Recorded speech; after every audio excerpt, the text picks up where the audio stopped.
Hello বন্ধুরা, আজকে আমি ট্যাংরা মাছের একটা রেসিপি নিয়ে এসেছি। ভীষণ সুন্দর রেসিপিটা, একবার দেখুন তারপরে বলবেন। যাই হোক, ট্যাংরা মাছ আমার 500 আছে, ছোটো ছোটো ট্যাংরা চচ্চড়ি করব।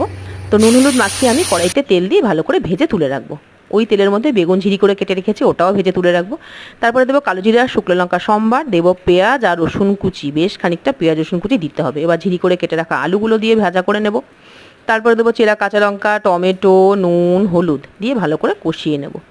যখন ভাজা হয়ে যাবে দেবো সামান্য পরিমাণে জল, দিয়ে নাড়াচাড়া করব। দিয়ে যেই ভাজা বেগুন আর আমার মাছটা ছিল, ট্যাংরা মাছটা, সেটা দিয়ে দেবো। দিয়ে একটু নাড়াচাড়া করে ঢেকে রেখে দেবো।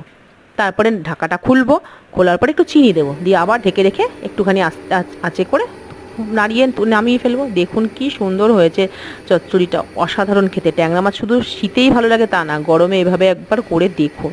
যদি ভালো না লাগে তখন আমাকে বলবেন। একতলা ভাত এমনিই খেয়ে নেবেন। ভালো লাগলে লাইক কমেন্ট শেয়ার।